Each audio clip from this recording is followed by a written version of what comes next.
Wakil Pak Syahrul Yassin Limpo itu di samping Pak Prabowo. Terlihat pula wakil presiden bersama istri di depan mereka. Ini, nah munculnya dua foto ini dianggap masyarakat.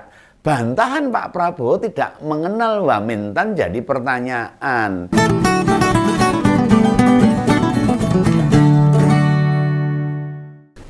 Halo, ketemu lagi dengan Om Begawan di Ngompol. Ngopini politik. Wah, ternyata berita tentang Pak Wamentan masih muncul lagi nih. Tak kira itu sudah rampung, sudah nggak ada kabarnya lagi. Berita itu kembali menghangat setelah politisi PDIP Pak Deddy Yefri Sitorus itu memposting Menhan kita, Pak Prabowo, ternyata pernah foto dengan Pak Wamentan, itu Mas Harfiq Hasnul Kholbi itu. Nah, foto itu diunggah di akun Twitter Pak Deddy. Ya, tentu Ngompolres masih ingat kabar burung soal cekik dan tampar seorang menteri pada Pak Wamen. Ya, kabar itu menduga yang melakukan Pak Prabowo, tapi itu penyimpulan perseorangan ini. Awalnya enggak gitu. Ya, dalam dua kesempatan, termasuk waktu bersama Pak Jokowi loh, Pak Prabowo mengaku belum pernah ketemu sama Pak Wamen ini. Oh, tapi kenyataannya fotonya bareng kok. Nah, ketika tampil di UGM bersama Mbak Najwa Shihab itu, Menhan itu juga mengaku kaget, jundil. Dan lagi-lagi membantah berita itu. Dia jarang berhubungan dengan wakil menteri. Menteri ya sama menteri, katanya gitu. Serta kalau pernah ketemu ya paling sekali lah. Itu pun sepintas itu katanya. Jadi isu ini seolah-olah tidak bisa dipahami Capres Koalisi Indonesia Baru. Isu ini belum bisa dimaknai, dipahami, belum bisa. Ya bagi kita menarik kesimpulan, bila belum ketemu artinya tidak bakal terjadi apa-apa yang diberitakan tersebut. Yang kemarin itu, yang jadi isu hoak katanya itu. Nah, kebetulan dari Kementan juga menyanggah kalau Mas Harfiq dalam kurun waktu tertentu tidak mewakili Pak Mentan, Menteri Pertanian, hadir dalam sebuah acara. Ya termasuk ada rapat terbatas di Istana Negara. Loh, sajane loh, ini jan-jannya itu. Isu ini sebenarnya udah agak mendro. Suara ribet meneh sebenarnya. Ya, kemarin nggak tahu kenapa Pak Deddy Sitorus mengunggah dua foto Pak Menhan dengan Mas Harfiq. Neko-neko ini. Lah, foto pertama memperlihatkan itu Pak Prabowo bersama Wamentan dan istrinya dengan latar belakang Istana Negara.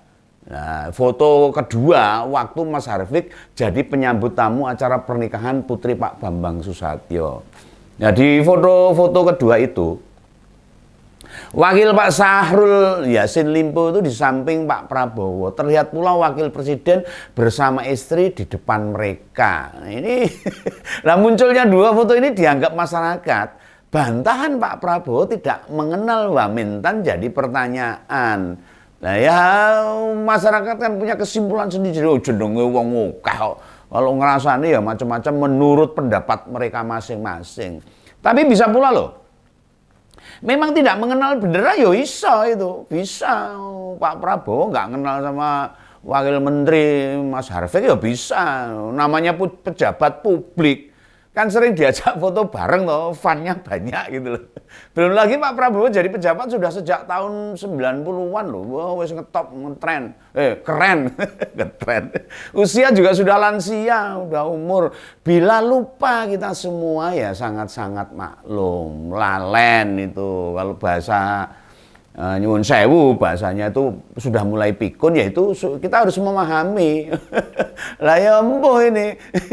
Itu apa mergo saya nampil di sewot ini ya? Apa karena apa ya? Ini karyawan istana, mungkin juga beberapa kali foto bareng sama menteri atau wakil menteri, dan dijamin pejabat yang diajak foto ya nggak kenal loh. Nggak kenal. Namanya pejabat ya banyak orang nggak kenal. Namun dia tidak kenal banyak orang bisa seperti kita ini, yang masyarakat biasa ini ya. Nah, jadi gimana dong kita melihatnya? Ya nggak bisa. Jadi dia bilang nggak kenal ya itu wajar, bisa dimaklumi lah. Nah sayangnya Pak Harfiq sendiri kok gak memberikan klarifikasi itu loh, mau meneng, wae kan jadi masyarakat jadi bingung nih, jadi bener orang apa takut, apa pekewa, apa gimana nih, masyarakat jadi bertanya-tanya itu loh. Ya ini wajar kan masyarakat banyak kan ya begitulah namanya masyarakat. Bisa jadi postingan Pak Deddy itu nambah simpang siur. Berita yang sudah reda, wis merenep, wis redam itu jadi kembali rada umplum-umplum lagi. Nah, setiap kita pasti punya pikiran sendiri-sendiri atau kesimpulan mula kejadian ini. Saya tidak bisa memaksa Ngompolres percaya atau tidak. Ora iso, kowe kudu percaya, kowe kudu tidak, nggak bisa. Monggo semua kembali pada pribadi masing-masing. Cara menyimpulkan masing-masing, cara memandang dari sisi mana isu-isu itu beredar. Kalau para pendukung koalisi Indonesia Maju, ya pasti menuduh ini fitnah, hoak dan segala macam. Ya itu wajar lah, sah-sah saja. Mestinya kita menilai ada ukuran masing-masing dan soal percaya atau tidak. Ukuran orang tidak bisa disamakan kecuali sebuah kejadian itu terekam oleh kamera, ada bukti autentik. Nah, beberapa komentar kemarin juga menyinggung kok untuk membuka CCTV di Istana Negara. Ya bisa dipastikan sepanjang tidak ada laporan dugaan pidana, rekaman CCTV tidak akan mungkin dibuka lah. Wow, sembrono. Entah ada atau tidak ada kejadian, Istana Negara tidak mungkin sembarang mempublikasikan rekaman situasi di istana. Lah wong itu rekaman kelas rahasia, lokasi juga lokasi yang tidak sembarangan. Makanya kita tidak bisa berharap dari situ. Dan konten yang dibuat kemarin itu untuk memberi kabar atas berita yang muncul di media mainstream. Nah, belum tentu teman-teman kan selalu ngecek. Dan saya tahunya berita ini karena dikirim kabar lewat WA kan itu. Jadi ini ya inilah bergulir masalah berita-berita yang memang tidak bisa ditutup-tutupi. Sementara itu, Wakil Ketua Umum Gerindra, Bang Habibur Rahman, mengaku tidak tahu apa tujuan Mas Deddy mengupload foto-foto tersebut antara Mas Harfiq dengan Pak Prabowo, foto bareng. Dia berbaik sangka saja, Mas Habibur Rahman ini. Menunjukkan bila antara keduanya luanyan saling mengenal dengan dekat.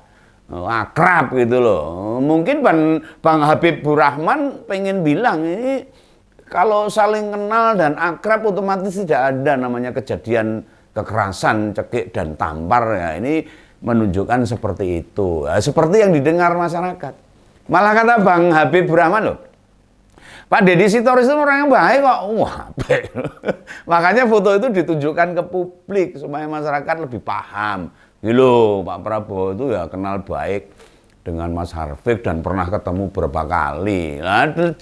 Dan jelang kontestasi tahun depan 2024, mestinya ya banyak yang dibicarakan itu. Harusnya loh yang banyak dibicarakan itu harusnya gagasan lah. Ide maupun visi masing-masing kandidat yang biar menambah kecerdasan masyarakat, pemahaman masyarakat. Saya sih setuju Bang. Dari forum-forum kayak di UI maupun di UGM itu, wow keren itu. Kemarin harus diperbanyak seperti itu. Malah bila perlu debat capres yang diadakan KPU, rasa enek wae. Rasa diganti dengan roadshow capres di berbagai kampus di Indonesia. Sing takok orang-orang kualitas, orang-orang intelektual itu, dan ditayangkan di semua televisi maupun channel YouTube kampus masing-masing. Ya, tradisi baru mesti kita mulai dari sini supaya kita benar-benar memilih pemimpin itu benar-benar kena yang berkualitas. Orang sing dedak-dedek, orang sing meletra-meletre, harus yang punya dedikasi, keberanian, kecerdasan dan kepintaran dan kejujuran. Ya menggantikanlah kebiasaan-kebiasaan yang tidak produktif. Misalnya ini kampanye akbar atau apel akbar dikurangi lah, murai rusuh, murai macet itu, diganti dengan diskusi-diskusi di kampus. Orang wang-weng ngebaki dalan itu. Masyarakat marginal dan rentan bisa dihadirkan di situ. Mereka diberi kesempatan lah untuk bisa bertanya, Bukankah penampilan para kandidat di UI dan di UGM jauh lebih bisa menonjolkan kemampuan masing-masing capres? Dan masyarakat paham, oh ini loh, ini pemimpin yang benar-benar siap untuk memimpin bangsa ini. Nah, dibandingkan dengan tampil di debat kandidat yang diadakan KPU itu, bedanya kalau di KPU antar kandidat bisa saling bertanya, mendebat, dan menajamkan visi misi yang dikupas.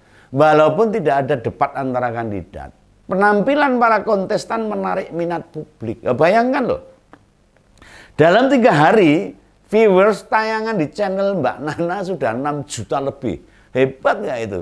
Ini menunjukkan kemasan yang disajikan oleh Mbak Nana lebih menarik. Sehingga bila tiba musim pilpres nanti, ruang publik kita ini nggak banyak diisi soal koalisi-koalisian, copras-capres gitu loh.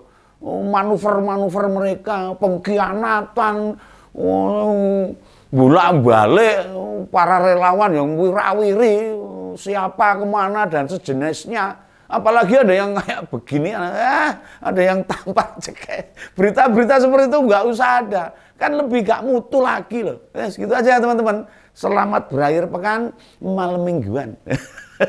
Ini ya, moga-moga penyampaian Om Begawan ini bisa mencerahkan, memberikan pemahaman kepada masyarakat banyak. Terima kasih ya, sampai jumpa, salam Begawan, salam Ngompol.